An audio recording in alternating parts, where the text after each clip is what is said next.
How you guys doing today? It's Anthony Ganji. Welcome to another episode of Chair Talk. Guys, we're going to revisit the Jacqueline Mimi Torres Garcia case. She was 11 years old when she was taken from us. She would be 12 today in 2025. With that said, these are the three monsters that took her away from us. We have covered this case in so much detail, but today I just want to discuss their arrest warrants. We're going to start with Carla, then go to Jonathan, and then go to Jacqueline. I'm just going to read through. If you guys don't have any background on this case, I would recommend you watch my other videos because we cover a lot in detail. I even had a good episode I did was with Dr. Siobhan Scott, and we broke down the family dynamic. And basically, this young little girl never had a chance. Just a little background here is that Child Protective Services has been involved with Jacqueline Mimi since she was born because Carla gave birth to her at 16 in the detention center. And for the first 9 years and change of her life, Jacqueline Mimi right here was raised by her paternal grandparents. Victor Torres, Carla's husband's parents, or Carla's boyfriend. I forget if they're married, but basically the father of Mimi and another younger girl, another younger sibling. And the grandparents pretty much raised her. And then when Carla got out, eventually sought for custody, wind up getting sole custody around 2024. I think it was in June or something, give or take. And then by September 19th, around that time, Mimi was dead, tortured, starved.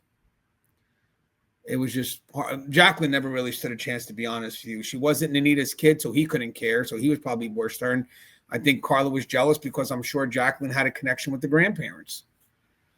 And there's 5 kids in this household, 2 from Victor and the other 3 from Jonathan and Anita. So the case overview: victim, Jacqueline Mimi Torres Garcia. So date of birth is 1/29/2013. At the time of her death, she was 11. That's her. Then you got the primary suspect, which is the mom on the left. That's Carla Garcia, Carla Rosalie Garcia.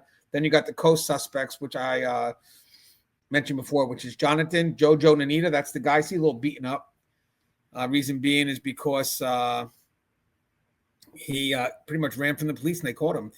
And then you have Jacqueline Garcia. That's her aunt. That's Carla's sister. And she's just as guilty too. Guys, there's a good video on YouTube I'd like you guys to check out. It's a lot of body cam. I wanted to use it for this, but I don't want to have the copyright strike. And it's from Law and Crime. And it shows a whole mess of good body camera. Kind of documents this journey. The lead agency is Farmington Police Department with major investigative work by New Britain PD because the body was discovered in New Britain on 80 Clark Street. But her death, Mimi's death, happened in Farmington. And the core allegation is Mimi died in the fall of 2024. Farmington as a result of she died in Farmington, as a result of severe prolonged starvation and abuse. Her body was then concealed in a plastic tote for an extended period and ultimately abandoned behind a vacant property at 80 Clark Street, New Britain. The discovery of the body. So the discovery of the body was in New Britain, 10/8/2025. New Britain PD receives an anonymous tip about a possible dead body in a plastic bin behind 80 Clark Street, New Britain. Officers respond and locate a 40-gallon plastic tote behind the property. Inside, they find human remains in advanced decomposition, and the case is opened under NBPD, that's New Britain Police Department. Case number is 250-0056895. The deceased is later determined to be a young female, tentatively identified as Jacqueline Torres Garcia, believed to have previously resided in Farmington. And let you know, they started interviews that day. So when we break down Carla's interview, it actually started on this day.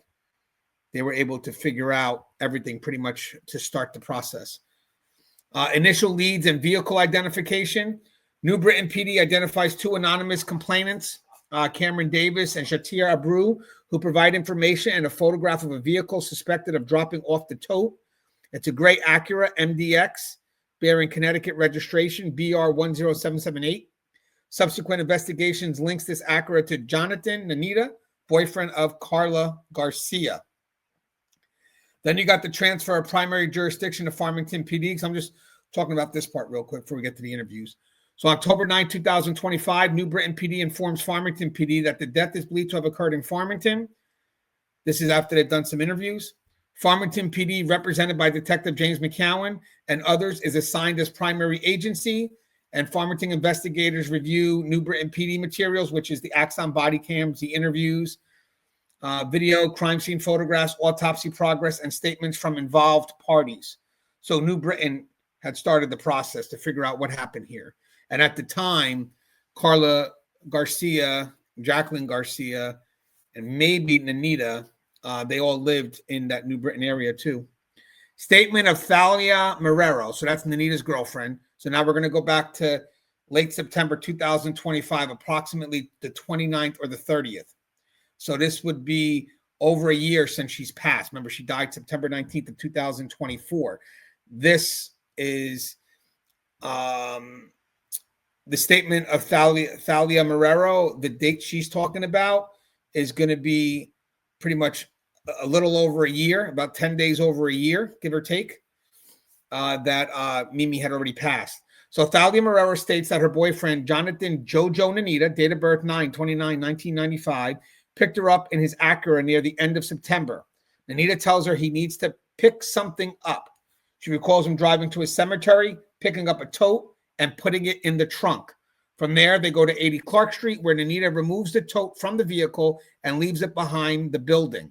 Marrero states the tote smelled bad, and after thinking about it later, she believed it may have contained a body. And I think at this point, he's not with Carla. Household composition and addresses. Investigators determined that Carla Garcia, her children, including Jacqueline, and Jonathan Nanita lived at 135 Wellington Drive, Farmington, from approximately June 21st, 2024 to March of 2025. So June 21st, 2024, somewhere around that time, she got the sole custody of Mimi Garcia, because Victor Torres was trying to fight for it, well, to some effort, because he didn't even show up to the courts. But she wound up getting sole custody, pulled Mimi out of school, tried to pull some homeschooling, but at that point, sometime in, we believe September 19th, she died. So it was soon after she got the sole custody. The girl, Mimi now, soon died soon after that. I mean, that was Mimi's last chance. I mean, they already cut off the grandparents from the father's side. And now you cut up the school, which are mandated reporters, first responders. I mean, this girl really never stood a chance. And again, you happen to get these three here who are just the worst three you can have around this girl. So, I mean, any outside contact, it wouldn't even matter. These three were the only outside. Well, Jacqueline would have been the only outside contact, and she's just as bad. And Jacqueline, I mean the sister of Carla, the one that Mimi's named after. So, and I discussed this in the other shows, but Jacqueline never had a chance the moment they took this girl out of school. So investigators determined that Carla Garcia, as I said, her children, okay, so they lived at 135 Wellington Drive, Farmington, from approximately June 21st, 2024 to March of 2025. Thereafter, Carla and some family members resided at 24 Tremont Street, New Britain. So Carla has at least two children with Victor Torres. That includes Jacqueline and the younger sister, NG. And I'll mind you, they were raised a good portion of their lives from the their paternal grandparents, Victor Torres' parents. So, I mean, that's a good bulk of Jacqueline's life. So I'll guarantee you she probably wanted to be back with them. And I'm sure Carla didn't want that.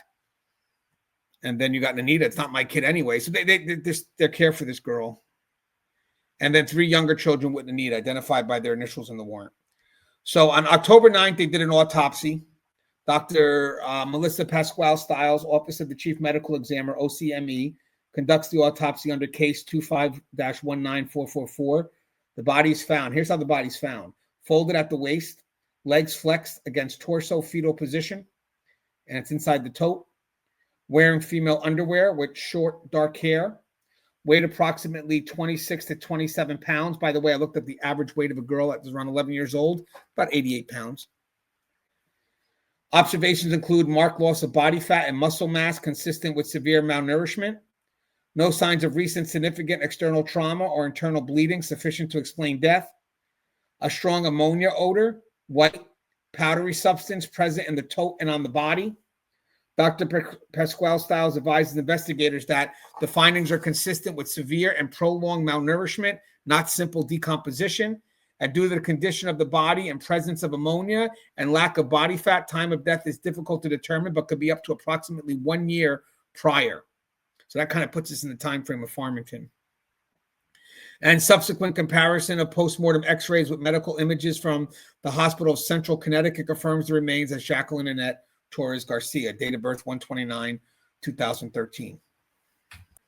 So now on October 10, 2025, they did a vehicle search and physical evidence. So New Britain PD locates the suspected Acura MDX, registration is BR 10778. The VIN number is 2HNYD2H2XAH509531. And it's parked in front of 24 Tremont Street, New Britain.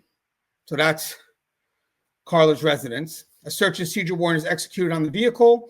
Items recovered include a pair of male denim pants with red blood-like stains that test positive for human blood, and small white granules powders. Small white granule powder on the trunk floor, visually similar to the substance found in the tote. So now let's bring us back to October 8th, the day they discovered the tote. This is going to be the first round of interviews for Carla Garcia by New Britain PD. So what do we get this? What do we discover? So I have this interview as October 8th, 2025 at 22:30 hours. And again, you can see a lot of body cam in that footage. I recommend you watch, or that video on YouTube from Long Crime. It's a good video. So on 10/8/2025, 22:30 hours, Carla confirms she lives at 24 Tremont Street with sister Jacqueline Garcia, daughter NG, and other children. So remember, she should have 5 if you count Jacqueline. That's 3 from Jonathan, 2 from Victor Torres. And at this point, it looks like Jonathan's not living there. That's why he has the other girlfriend. She confirms prior residence at 135 Wellington Drive, Farmington, with Anita and the children before moving to New Britain around March of 2025. She states that at the time of the interview, her children were supposed to be with a cousin on Dwight Street, New Britain. She and Anita broke up about 9 months earlier, and she described him as abusive. So now we're starting to set the narrative. Regarding Jacqueline's status, because remember, Jacqueline's been in the system too. Again, for details, I have all this in the other videos. Carla initially tells detectives that Jacqueline is alive. Oh, sorry, wrong Jacqueline. So Mimi, they're talking about Mimi. Remember, Jacqueline, Mimi Torres, is named after Jacqueline, even though they have different spellings. So Jacqueline, the aunt, was living with Carla at the time. So we're talking about Mimi's status. I apologize. Regarding Mimi's status, Jacqueline Mimi status, the Jacqueline right here. Carla initially tells detectives that Jacqueline is alive and visiting a friend. She denies knowledge of any tote of Jacqueline's death at this stage.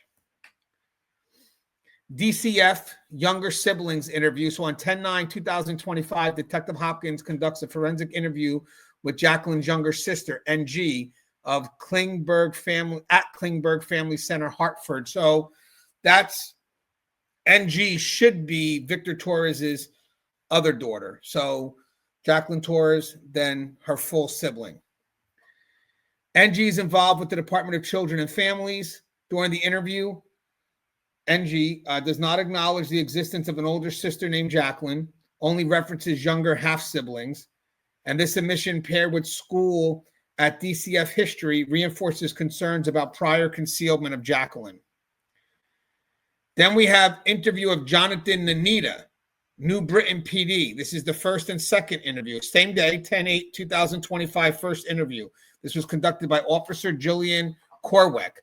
Anita describes a 7-year relationship with Carla, their move from Farmington to Tremont Street, New Britain, being kicked out of the Tremont residence in August of 2025, and being homeless since. So again, that's of that year. And he was saying he was homeless. He states that he has not seen Jacqueline in approximately 2 years and claims not to know where she is. She's talking about Mimi. Discussion of the tote bin. Anita initially denies moving any bin. Later, he acknowledges moving a tote at Carla's request from Tremont Street to Clark Street, but claims he never looked inside the tote. He was simply doing what Carla asked. He believed the bin had been outside near Tremont Street by the garbage. He acknowledges the tote smelled bad. And when asked directly if he knew Jacqueline was in the tote, he first says he hasn't seen her, then eventually nods when asked if he knew it was her. So again, you got Carla pushing that he's abusive, and you got him saying, I don't know what you got me. You got me moving the tote. I don't know what's in the tote. And then eventually, yeah, I knew. So he broke pretty quick. So on October 9, 2025 at 0045 hours, so this is overnight. Remember, he was interviewed the first time October 8, 2025. So this is early morning the next day. So 0045 hours. That's 12:45 a.m. Nanita maintains he did not hurt Jacqueline or any of the children. So they must be still, it must be just talking to him straight from the first interview. Maybe they stopped and they went back. Nanita maintains again he did not hurt Jacqueline or any of the children. States Carla later contacted him and asked him to dispose of the tote. Admits that after release from prison and visiting 135 Wellington, he saw blood on the wall and floors by the stairs. When he asked Carla, she told him not to worry and that she would clean it up. Says he left the residence after seeing the blood and later noticed it was cleaned when he returned. And then he provides buccal DNA sample pursuant to consent. So look, they're already pushing the blame on each other. So basically he said when he got out of jail, so he wasn't there when she was hurt. That's his claim. Second round of interviews for Carla Garcia. So now we're looking at October 9th, 2025, probably early morning or same day into the next day. Farmington detectives remotely observed New Britain PD conducting second interviews of Carla and sister Jacqueline. Because remember, they get them involved the next day. New Britain PD goes to Farmington, gives them all the information. But New Britain had already started the interview. So now they're bringing Farmington in. So Farmington's watching the second round of interviews. Farmington detectives remotely observed New Britain PD conducting second interviews of Carla and sister Jacqueline. Carla's evolving statement. She reiterates that she lived at 135 Wellington Drive with Nanita and the children before moving to Tremont Street. She acknowledges that Nanita last lived with her at Farmington, still having property at Tremont. When questioned about the children's whereabouts that day, she insists all of her children are accounted for except Jacqueline and initially acts confused when told that Jacqueline is unaccounted for. Detectives inform her no one has seen Jacqueline in over a year.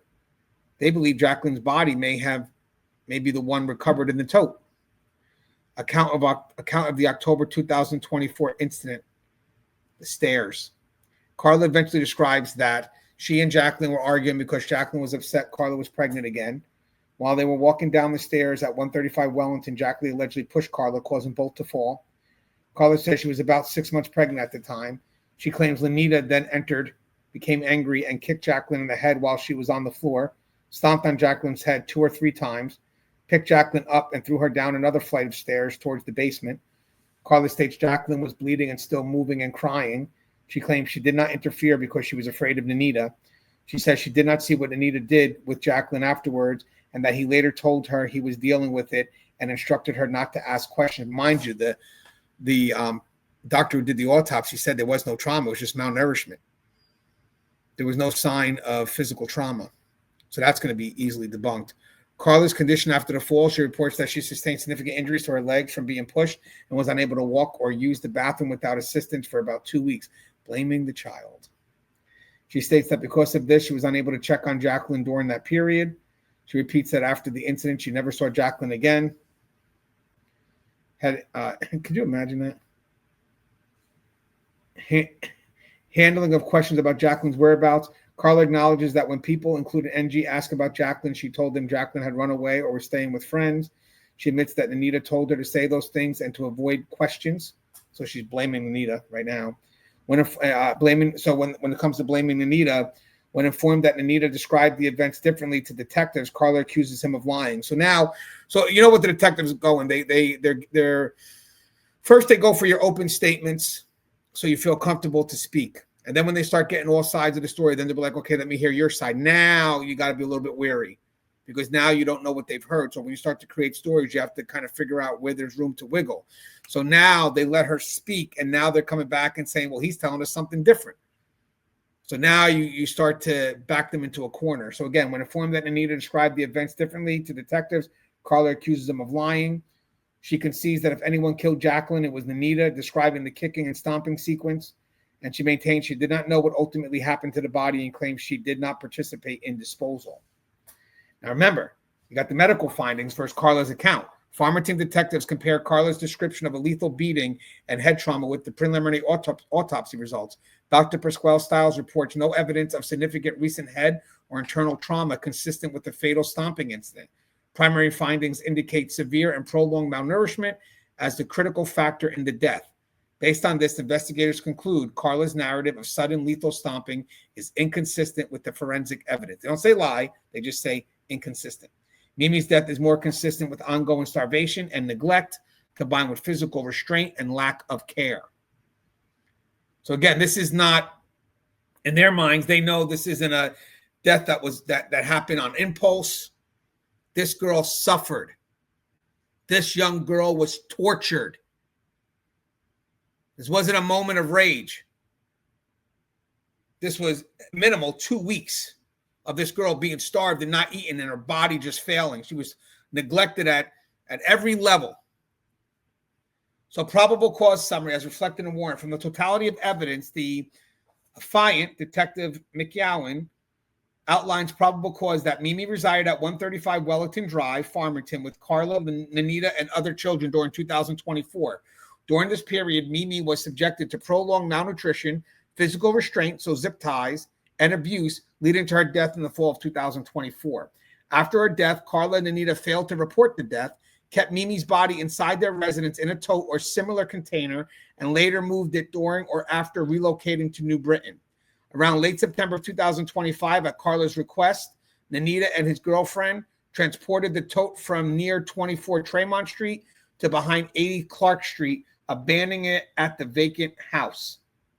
Carla gave multiple conflicting statements regarding Jacqueline's status, so that's Mimi's status, denied the child's existence to DCF, VIA homeschooling, and through NG's statements. Remember, there was even a game that she played earlier in January when Mimi was already gone for about 4 months. She had someone play the role of Mimi. And again, we discussed that in the other video. She misled family members and authorities by claiming Jacqueline was living elsewhere or visiting friends. Admitted she was aware of Nanita's involvement in moving the tote, aware that Jacqueline had effectively disappeared after the October 2024 incident, and continued to hide the truth.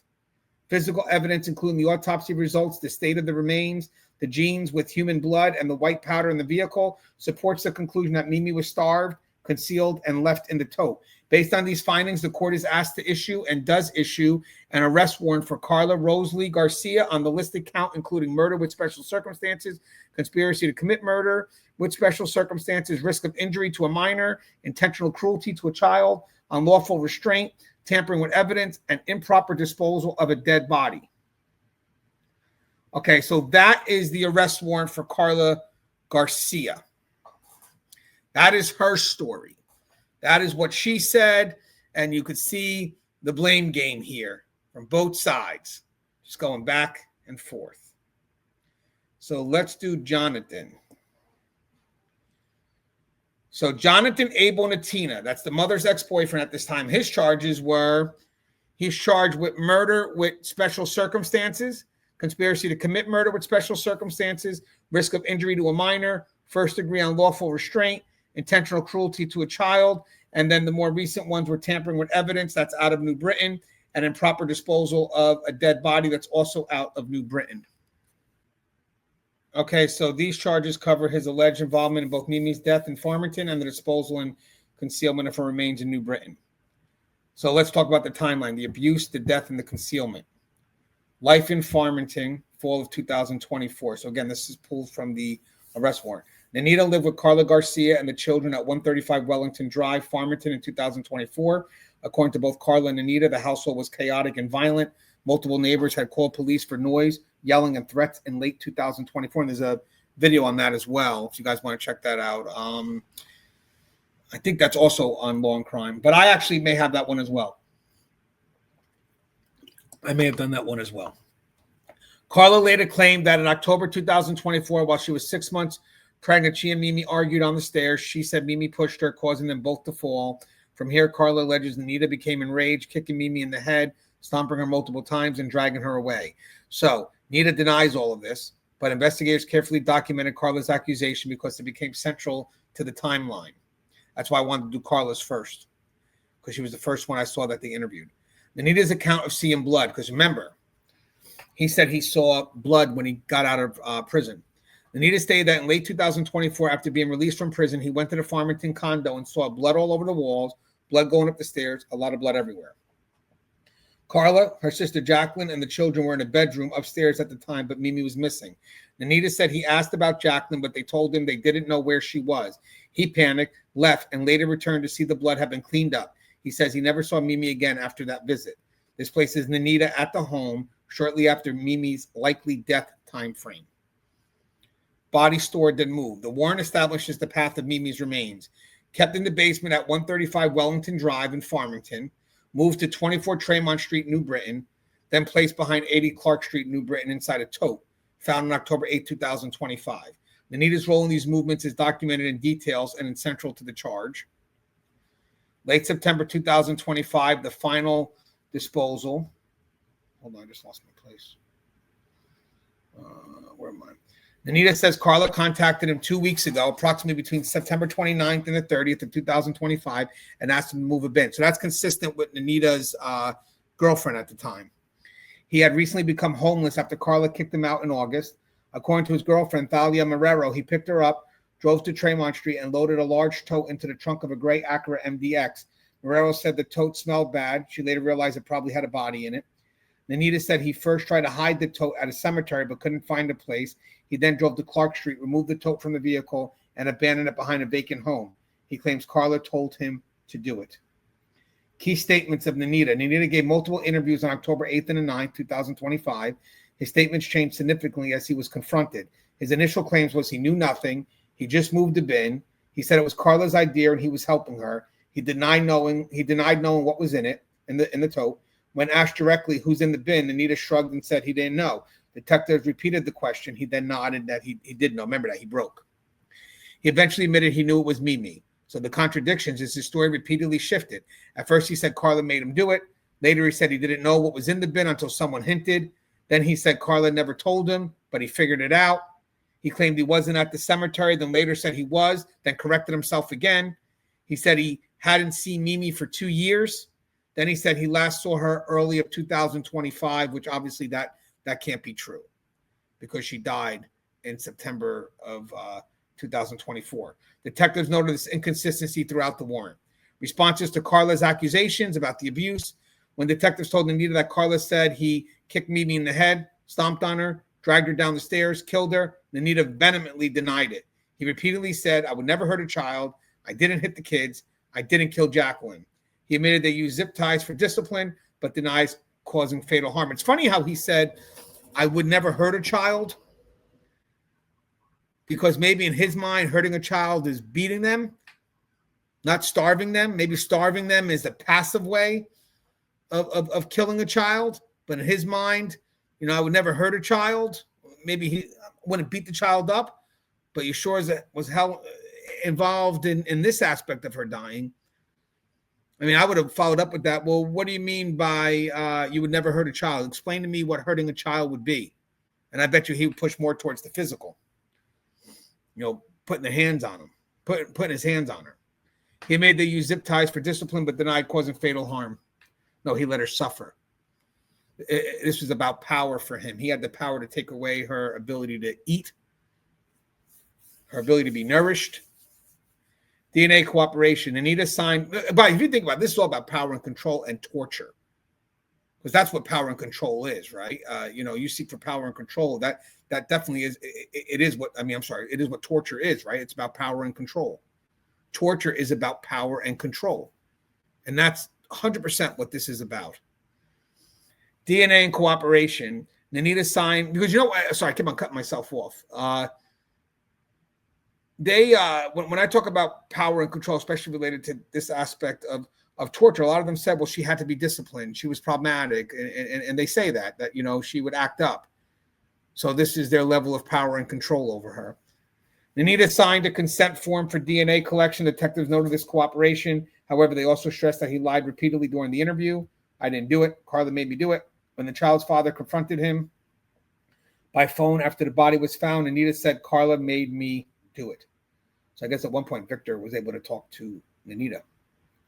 So evidence from the Acura MDX. Inside the vehicle tied to Anita, men's denim jeans with human blood stains, white granular powder in the trunk, similar to the ammonia-based powder found on Mimi's remains, the cargo area where the tote had been placed, and confirmation that the car was used in the transport from Tremont Clark Street. At Wellington Drive, tenants reported. So Wellington Drive is where she would have passed. Tenants reported small zip ties matching those used on Mimi, red-brown stains on the stairs, damage to doors, drawers, and household items, a strong bleach smell, loud fights and threats, children unattended outside late at night, and multiple reports were filed between 2023 and 2024.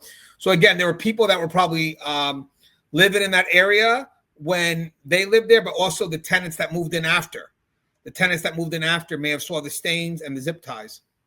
Autopsy findings, as we discussed before, Dr. Melissa Pasquale-Styles documented Mimi's weight was 27 pounds, severe prolonged malnutrition, body folded in the fetal position, no internal injuries indicating trauma, white ammonia smelling powder covering the remains, no maggot activity due to chemical treatment, long detached hair stuck to skull, liquefied body fluids inside tote, and death consistent with starvation and neglect, not staircase trauma.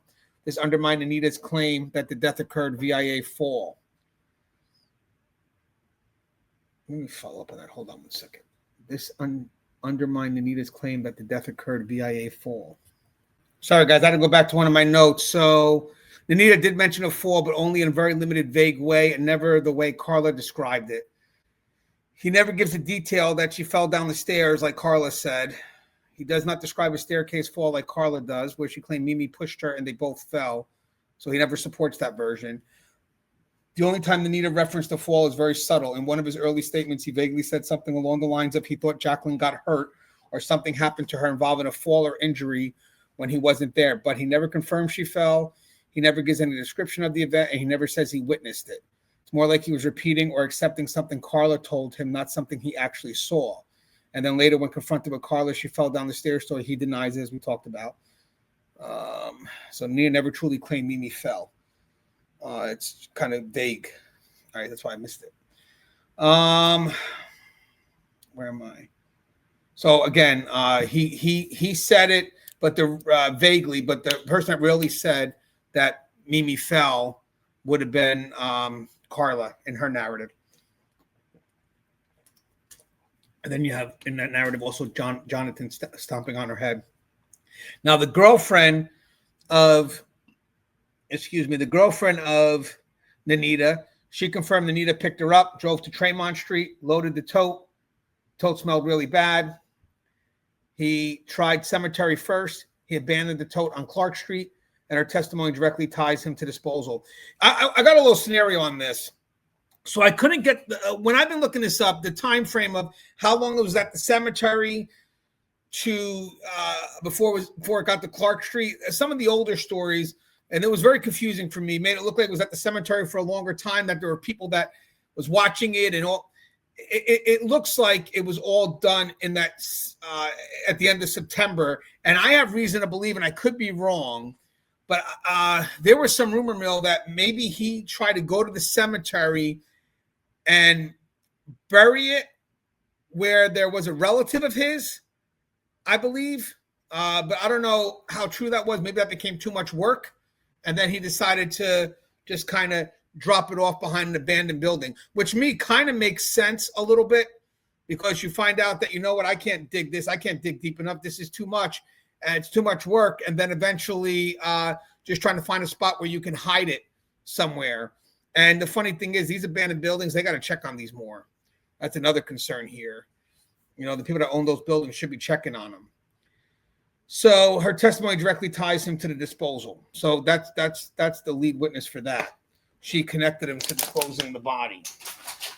Witnesses and neighbors. Neighbors repeatedly saw Anita screaming, domestic violence, loud fights, children crying late at night, NG smoking weed on the back deck. That was asserted but not fully substantiated. So NG would be Jacqueline's younger sister. And neighbors also reported bleach smells and loud thuds consistent with the timeline. DCF school deception. We talked about this, but Anita was not the architect of the deception. Carla planned and executed the homeschool and withdrawal and the DCF video ruse.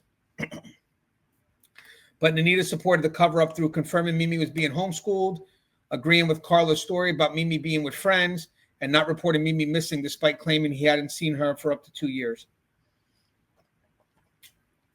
So again, Anita supported the cover-up through confirming Mimi was being homeschooled, agreeing with Carla's stories about Mimi being with friends, and not reporting Mimi missing despite claiming he hadn't seen her for up to 2 years. Both he and Carla told detectives that Mimi had been intentionally kept out of sight. Post-death actions, Anita documented actions after Mimi's death included moving Mimi's body. He helped transport the plastic tote from the Farmington basement to Tremont Street and later from Tremont Street to Clark Street. Attempted concealment, attempted cemetery disposal, ultimately abandoned the tote behind a vacant house and left it in an area with an active anonymous tip line nearby. Lying to police, he initially claimed he never saw the bin before. Then he didn't know what was inside. He didn't know where Mimi was. He didn't see blood in the home. He had no involvement in discipline. All later contradicted by evidence or his own corrections. And then minimizing his role. He repeatedly tried to portray himself as homeless, manipulated, just doing what Carla asked, uninvolved in the starvation. Detectives noted that he consistently downplayed involvement contrary to the evidence. So you got one saying he's the leader, he's abusive, I was afraid. And this one saying Carla told me to do it. Jonathan Abel Natina. So I think, what's today? The 13th. I think he's doing court tomorrow for the newer charges. So Superior Court in Torrington is purposely for the newer charges, tampering with physical evidence and improper disposal of a dead body. So it should be November 14, 2025. So that's a day before or a day after me recording this. There were the New Britain charges. These were the New Britain charges transferred to Torrington. And this hearing is not for the murder charge. That's in the Farmington case because that's where that happened. This is for the physical evidence and the disposal. All right, so let's go to Jacqueline Garcia's arrest warrant. This one's a bit short. It's about 7 or 8 pages, I think. I can tell you right now. I have it here. She is 9 pages. So 9 pages. Anita's was 18 and Carla's was 17.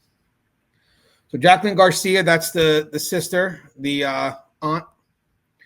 So she got intentional cruelty to a child, unlawful restraint in the first degree because she did restrain the child. She admits to that. Reckless endangerment in the first degree and 4 counts of risk of injury to a minor.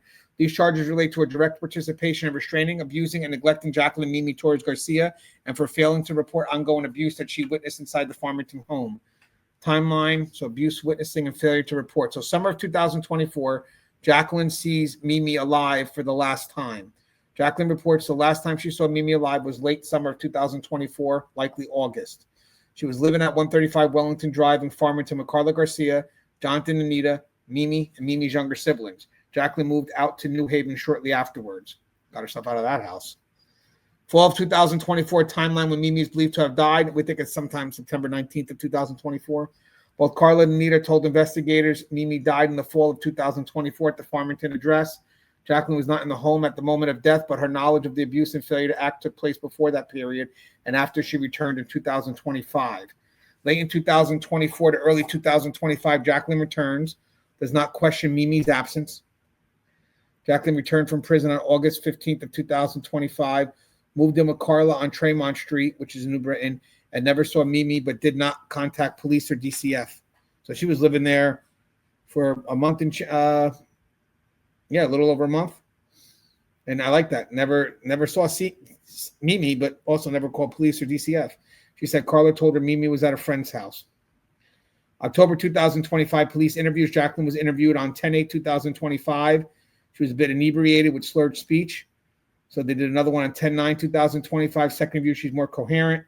Then 10/10/2025 was the follow-up. And then 10/12/2025 was the final follow-up. And I believe they said she wet herself on the first interview. I think I did a breakdown. I read her whole warrant, the arrest warrant. I did a video on that. During these interviews, her story shifted significantly, aligning with elements of Carla and Anita's admission. So they're getting the truth when you combine all 3 stories. You know, it's A lot of work for these detectives. So a key statement. So she did have initial denials. Jacqueline first claimed Mimi was never in harm's way. She saw the kids regularly. The home was fine. She never saw any abuse. And that completely fell apart under questioning. So major admissions after being confronted. She saw Mimi zip tied. Jacqueline eventually admitted Mimi was zip tied on the ground on multiple occasions. She personally took at least one photograph of Mimi zip tied. She saw Mimi lying on a puppy pad used as a bathroom, and she saw Mimi malnourished, very skinny and weak. She said Mimi was often zip tied for wetting herself, being bad, and punishment. So this is control. This is what I was saying before. This torture is their control. Jacqueline admitted she helped restrain Mimi when ordered by Carla. Let's see. She witnessed severe abuse. Jacqueline confirmed. Oh, see, but look at this, guys. Jacqueline admitted she helped restrain Mimi when ordered by Carla. When ordered by Carla. But you helped restrain. Come on. Jacqueline confirmed Mimi was forced to. Oh, wait, hold on. So if you look at that, that definitely puts Carla right at the center of it all, though. So if I was at that, I saw that, if Carla wanted to play the abusive route, hey, Jacqueline said that you ordered her. Carla, looks like you had some control in this too. She witnessed severe abuse, Jacqueline said. Jacqueline confirmed Mimi was forced to stand in the corner while zip-tied. Mimi regularly urinated, defecated on herself. Anita once lifted Mimi by the shoulders and carried her downstairs. She heard Mimi crying during beating. Carla cut Mimi's hair short because it looked natty. She also said Carla and Anita withheld food, isolated Mimi, made her sleep on the floor, made her sit in her own waste. She admitted she worried but chose not to act. Jacqueline described not calling the police, not contacting DIFUS or DCF, watching the abuse escalate, accepting Carla's answers about Mimi being with friends. When told Mimi died from malnutrition, Jacqueline admitted she had seen Mimi being deprived of food. She herself witnessed Mimi very skinny and close to death. She admitted she was afraid of Nanita. So Jacqueline's also saying she's afraid of Nanita. Jacqueline told detectives Nanita was violent towards Carla and that she did not intervene because she feared him. She admitted to participating in cover-up behaviors. Jacqueline admitted she never demanded to see Mimi. She believed Carla when told Mimi was at a friend's house. She saw Mimi's belongings still in the home, and she saw zip ties in the house when she moved back in. Evidence linked to Jacqueline. You have the photograph. Police obtained a photo of Jacqueline. A photo Jacqueline took showing Mimi zip tied, lying on a puppy pad, thin, malnourished, hair cut short, appearing very unwell. Jacqueline admitted she deleted the photo. She used Mimi's suffering as an example when telling NG what not to do. So she's showing the little girl, the little sibling, Jacqueline's little sister. Hey, you better be good, because if you don't, this is what's going to happen to you. Witness accounts, Mirella Quigno, a friend, independently reported she saw the photograph.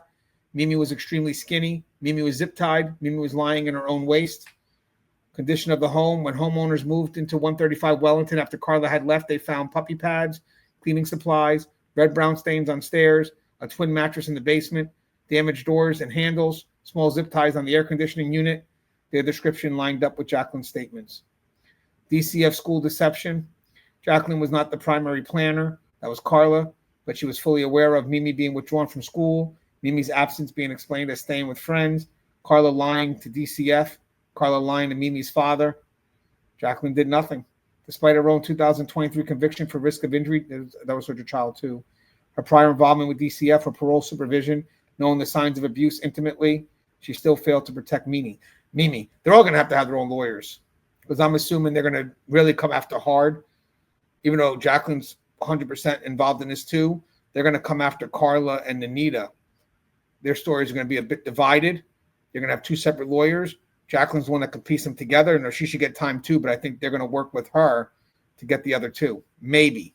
Or maybe there's just enough evidence to get all three, but they're all going to get lawyers. I think independent lawyers, which we'll be paying for, because that's what we do. Post-death actions. Jacqueline. Silence equals participation.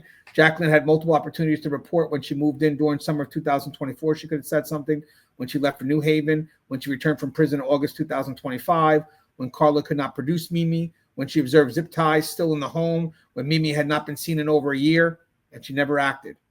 Her reaction when told Mimi was dead. When detectives informed her Mimi was gone, she cried, claimed she did not know, tried distancing herself, emphasized she only took the picture, repeated that Jonathan hit Carla, not the children, contradicted by her own prior statement. Summary of the probable cause section from the warrant. The warrant concludes Jacqueline personally witnessed abuse, participated in restraining Mimi, took photos of Mimi bound on the floor, observed extreme malnutrition, knew Mimi was being physically harmed, said nothing and did nothing, had prior child abuse convictions and still failed to protect her niece. After death, continued to act normally and never attempted to locate Mimi. And even when she returned to live with Carla in 2025, she did not question Mimi's complete disappearance. So now I want to talk about the conflicts, what you get from all three arrest warrants, from all the interviews that were done. So there are the pressure points, the places where the three suspect stories collide, contradict, or expose each other. So when did Mimi actually die? What Carla says versus what Anita says versus what Jacqueline remembers doesn't line up, right? Carla says October of 2024 after a staircase fight. Anita says early 2025, claims she saw blood months after.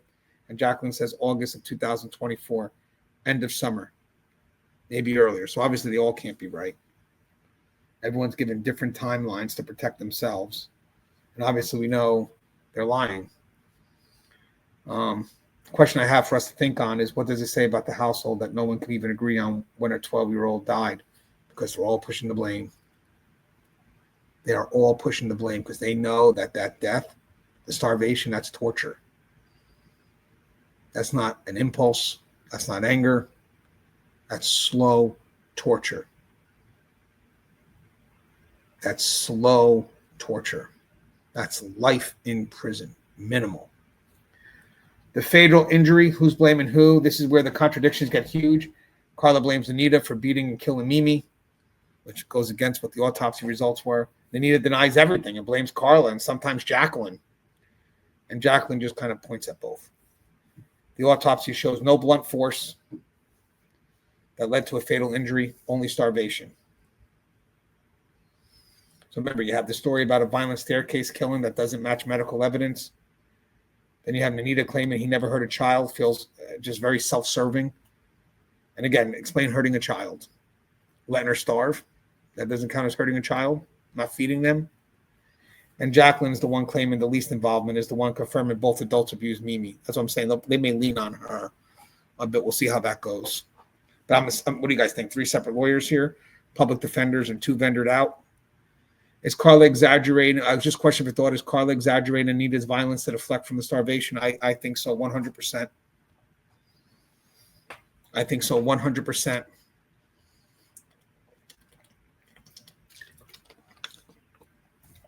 You know, starving, you knew. You didn't do nothing about it. You didn't stop it.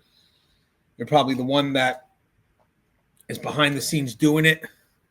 I think you were jealous that she had a better relationship with the paternal grandparents and maybe she wanted to be back with them. And you just didn't want that. And I think when you took her out of school, I mean, that's the death warrant right there when she took her out of school. But this was all about the control of this little girl. And I think this little girl was a fighter. I think this little girl was a fighter. Starvation. Everyone tries to dodge. Like basically, who withheld the food? Like everyone tries to dodge this one because they know how serious it is. Carla's like, Anita made me do it. Anita's like, I never withheld food. Jacqueline's like, well, both did it. The usual. But obviously, you know, starvation wasn't accidental. That's a long-term pattern. That's, to me, is the special circumstance. Carla openly admitted at one point that she stopped feeding her daughter because she felt disrespected. Well, that's a great justification. And Anita's denial is impossible to take at face value given the home environment. Seems like in context, he went along with it. And he's probably the one that also not just went along with it, took part in it, had his moments too of not feeding her. So one of the questions I'm asking your way is, why is starvation the one thing they're all trying to hand off to someone else? Because to me, that's the torture. To me, that's the no empathy. That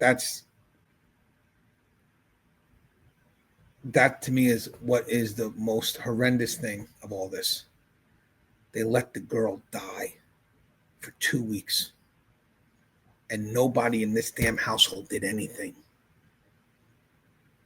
3 psychopaths all in the same house What is the likelihood? I would love to see their background. What type of household did they grow up in?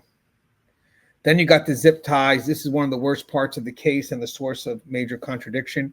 Carla admits zip tie Mimi 2-3 times, then blames Anita. Anita says he never zip tied her. It was the woman. And Jacqueline tries to deny, then admits she zip tied Mimi because she said she did it once under Carla's orders. She took photos and she witnessed it multiple times. It's funny how when everyone admits some involvement, it must have been normalized, huh? Everybody here admits involvement. Everyone. So that became so normal as a way of handling discipline for that 11-year-old child. Zip ties were normal for them. Again, Jacqueline's shifting stories show she's lying to minimize her own guilt, but then she did say she did it once, but she was ordered to do it. So there's another bit of minimizing her accountability. And then the presence of zip ties in the new tenant's apartment is just powerful evidence with the blood, the dried up blood.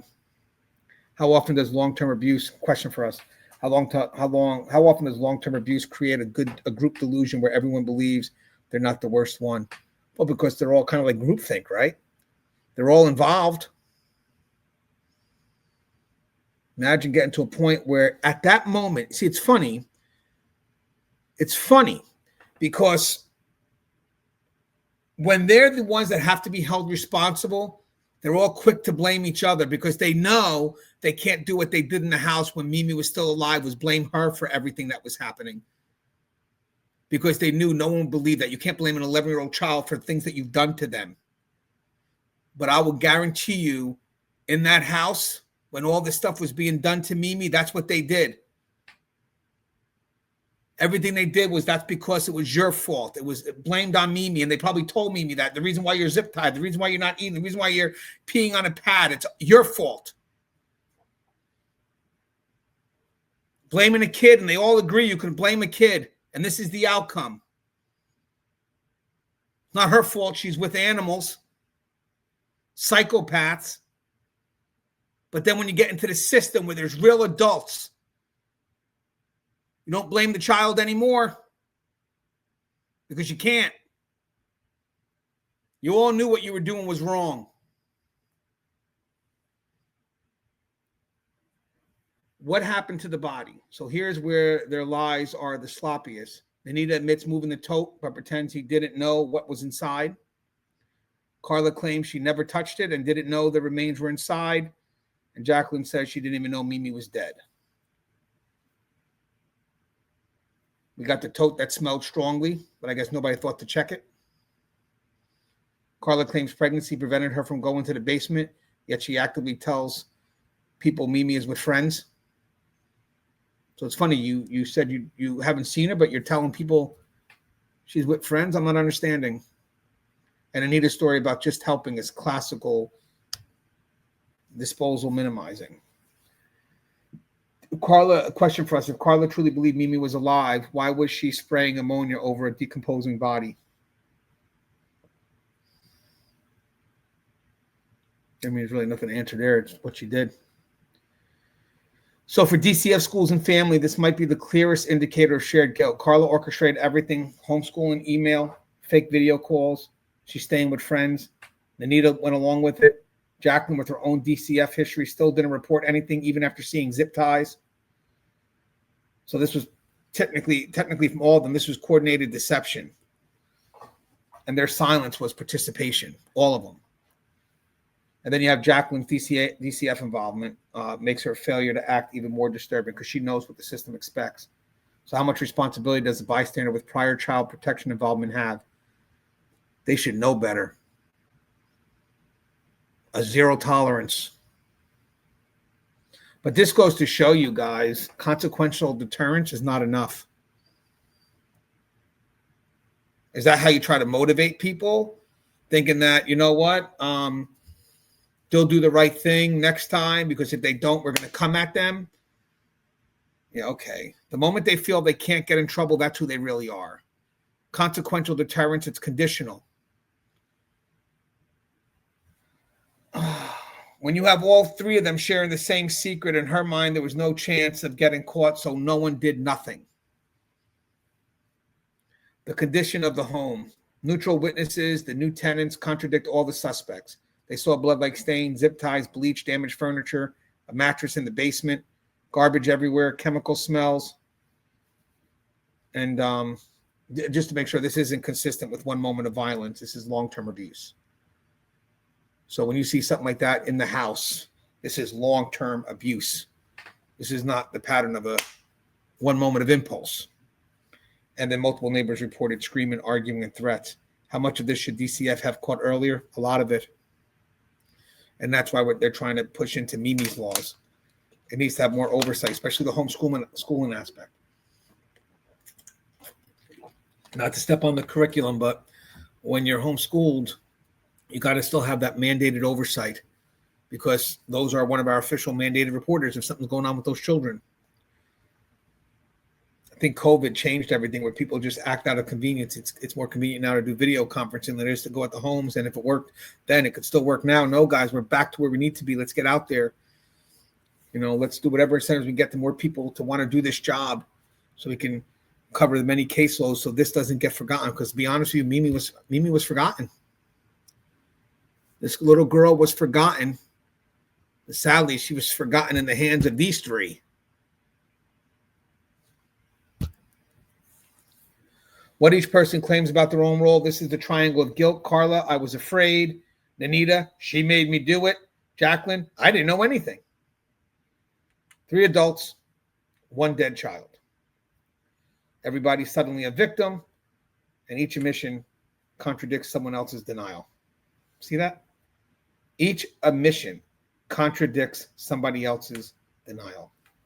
When all 3 stories are different, the truth is often in the overlap. What do they all admit to? That's why Jacqueline's interview was important, because she was kind of like the overlap. She's the one that's going to combine all 3. When you got these 2 pushing at each other, you got Jacqueline in the middle, like, oh, it's both of them. And then when finally you go after both of them, they're going to turn and say, well, you were part of it too. You knew. It'll be a fun day for all those lawyers. The shock reaction, especially Jacqueline's, pretends to be shocked Mimi was dead, but admits she saw Mimi zip-tied, bathed her while zip-tied, saw her malnourished, took photographs, watched Nita beat her, saw her deteriorate over months. Then she's like, I didn't know she was dead. Didn't absolve. Like, I didn't know she was dead. That doesn't absolve you. And that she witnessed the torture and did nothing. She witnessed the torture. Is willful blindness a form of cruelty? Yes. Because to be honest with you, the one in the middle was the only one that could have saved her and didn't. Could you imagine when Jacqueline was going through this, hoping for one person to come and save her? They took me out of school. My grandparents won't give up. They'll fight for me, but they're being blocked. They're being lied to. And then Jacqueline comes in. And it's not Carla that I see every day. It's not my mom I see every day. It's not Nanita. Jacqueline's going to help me. Jacqueline's going to protect me. And Jacqueline just lets it happen and even takes part. How do you sleep at night? So the big question is, who's telling the truth? Probably none of them. But put their stories together and the real narrative emerges. All 3 participated in abuse. All 3 witnessed it. All 3 withheld food. All 3 participated in restraint. All 3 lied after Mimi died. All 3 sustained the deception for a year. And all 3 failed to seek help for Mimi. It's hard when you do these stories. You get so invested into these lives that you can't help but feel connected to it. I believe we all should take some ownership when it comes to something like this. So we all are involved in what has to happen next. Justice for Mimi. We'll see what happens in court tomorrow. There'll be was it arraigned, I guess, for the 2 charges from New Britain, which deal with the evidence, the body, and moving it around. And I'll keep you guys up to date. A lot of information here. But as always, guys, thank you for listening. If you guys like the content, please feel free to donate me a cup of coffee. I put the description or the link to that in my description of the video. Also, it's on top of my YouTube channel. As always, guys, take off those glasses. Stay safe.